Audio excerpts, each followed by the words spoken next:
ये तस्वीरें प्रतीक, मैं दोबारा आपके पास आऊंगी। सपना भी इंतजार कर रही है, सपना का भी रुख करना है और इंतजार तो इस वक्त पूरा भारत कर रहा है उस पल का जब ध्वजारोहण होगा। आप उस पल का एहसास कीजिए।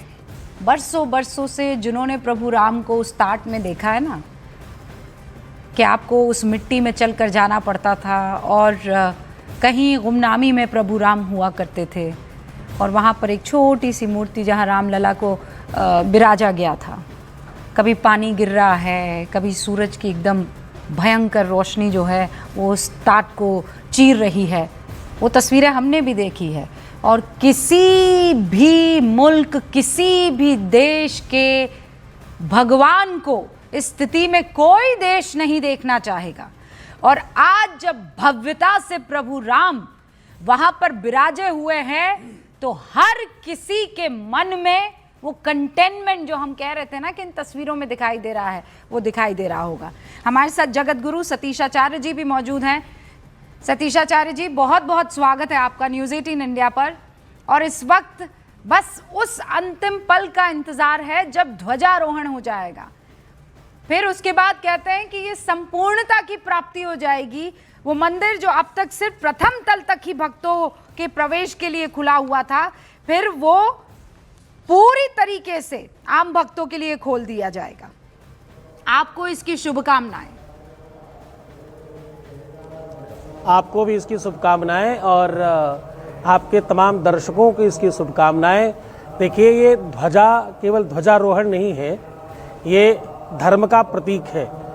जो भक्त मंदिर का दर्शन कर सकते हैं, फिर वो भक्त जो किसी कारण से मंदिर नहीं जा सकते वो चोटी का दर्शन कर सकते हैं, फिर वो भक्त जो चोटी भी ना देख पाए कम से कम दूर से ध्वज का दर्शन कर सके।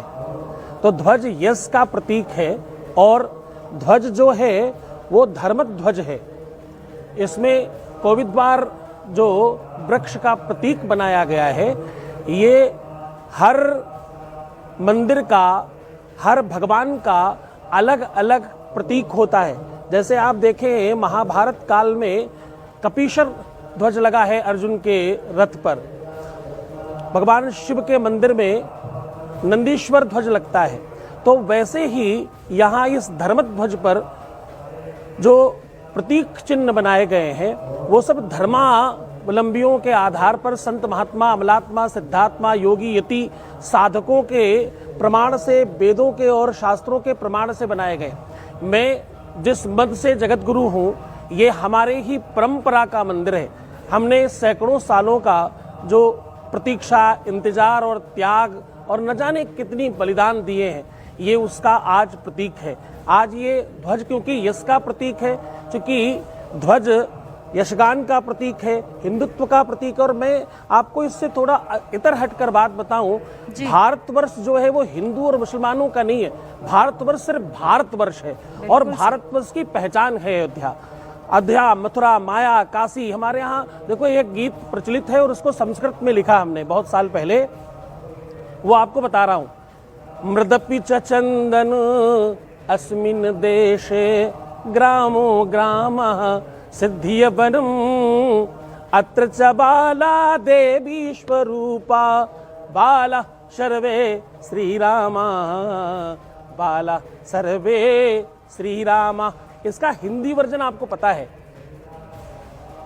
चंदन है इस देश की मिट्टी, तपोभूमि हर ग्राम है, हर बाला सीता की स्वरूपा, बच्चा बच्चा राम है, बच्चा बच्चा राम है। तो राम कृष्ण की धरा है ये। यहाँ हिंदू, मुस्लिम, सिख, ईसाई ये सब उसी में हैं, उसी में समाहित हैं।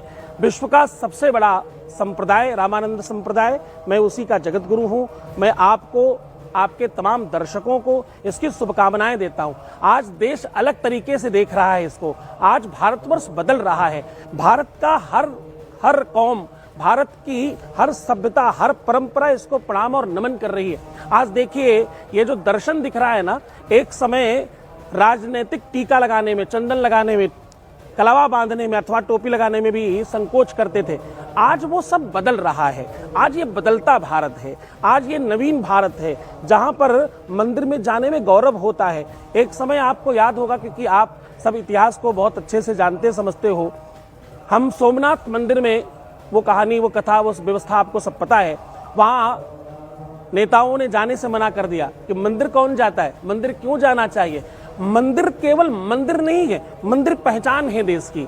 मंदिर से तमाम व्यवस्थाएं बनती हैं। जब स्कूल बनेगा तो सिर्फ स्कूल बनेगा, हॉस्पिटल बनेगा तो सिर्फ हॉस्पिटल बनेगा, लेकिन जब मंदिर बनता है तो तमाम तरीके से विकास होता है। इसमें पर्यटन बढ़ता है, इसमें रहने की व्यवस्थाएं बनती हैं, आने जाने की व्यवस्थाएं बनती हैं, और तमाम लोगों को रोजगार मिलता है, चौतरफा विकास होता है। मैं एक लाइन में अपनी बात खत्म कर रहा हूँ। आप दुबई इत्यादि में जाकर के देखें, बालू के देश में आज पूरी की पूरी इकोनॉमी टूरिज्म पर बेस्ड है। हाँ।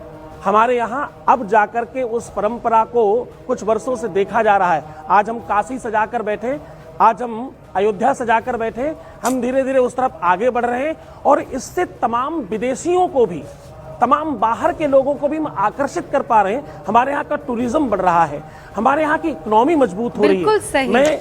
मैं जगत गुरु सतीशाचार्य भारत के उत्कर्ष के लिए यहाँ यज्ञ कर रहा हूँ। आज हमारे यहाँ यज्ञ का भी पूर्णाहुति है, और हमारे यज्ञ का नाम है भारत उत्कर्ष महायज्ञ। भारत को विश्व की प्रथम अर्थव्यवस्था बनाना, तो ये हम सब साधु समाज कितने समय से करते चले आ रहे हैं। आज मैं बहुत गौरवान्वित हूँ और बहुत आनंदित हूँ, और खास तौर से आपके लिए बहुत आनंदित हूँ कि आप जिस तरह से सनातन को, आप जैसे बच्चों की बहुत आवश्यकता है। आपके जीभ से, आपके कंठ से सनातन का स्वर फूटता है, और आप जब रुबीना लियाकत अली लिखते हैं तो मुझे लगता है कि ये परंपरा है भारतवर्ष की। बिल्कुल सही, ये सभ्यता है और यही असली दर्शन है। बिल्कुल सही कह रहे हैं जगत गुरु सतीशाचार्य जी। ये भाव हर एक हिंदुस्तानी में आना चाहिए, क्योंकि ये केवल हिंदुओं के प्रभु राम नहीं है, ये इमाम हिंद हैं। ये इस देश की पहचान है, इस देश की संस्कृति है, परंपरा है, इस देश की जड़ों में है। तो इस देश की जो सबसे खूबसूरत आयाम है, उसको अगर आप नमन नहीं करेंगे तो फिर आप काहे के यहाँ पर हैं? तो फिर आपके रहने का औचित्य क्या है? नहीं, और जब देश रहने का क्या औचित्य है, और आप कौन हैं, फिर आप क्या कर रहे हैं? वो कौन हिंदुस्तानी है जो राम को, हमारी परंपरा है साहब, हमारा प्रभात राम राम से होता है, हमारा मध्याह्न राम राम से होता है, हमारा भोजन राम रस से बनता है, और हमारा अंत भी राम राम से होता है। इस देश की परंपरा है रामकृष्ण। ये गंगा जमुना सरस्वती का देश है, ये उस तहजीब का देश है जहां हर व्यक्ति राम राम कहने को नमस्ते करना समझता है। अरे जगत गुरु जी, मैं आपको एक बात बताती हूँ, राजस्थान में मैंने अपने बुजुर्गों को ईद की राम राम करते हुए सुना है। जो बधाई है, मेरे यहाँ की जो बुजुर्ग हैं वो एक दूसरे को ये कहते थे जगत गुरु जी कि भाई हाँ, ईद की राम राम, दिवाली की राम राम, आपको होली की राम राम। तो ये राम राम तो वो राम राम है जो हर किसी के रगों में दौड़ता है। बिल्कुल ठीक बात है। राम राम हमारा परिचय है, और ये भारतवर्ष का गौरव है। भारतवर्ष का गौरव है कि आप उस देश के निवासी हैं जहां संघर्ष ने राजस्व तक का जो यात्रा संपन्न करा। ये उस देश की परंपरा है, ये पहचान है, ये सीख है। राम केवल भगवान नहीं है, राम हमारा परिचय है, और राम हिंदुत्व है, राम भारतवर्ष है, और राम इस मिट्टी का परिचय है। बिल्कुल सही। और यही वजह है कि आज का दिन ये शुभ हो जाता है। प्राचीन भारत के 7 सबसे पवित्र शहरों या सप्तपुरियों में से एक अयोध्या, आज प्रभु राम के उस मंदिर का काज पूर्ण हो चुका है।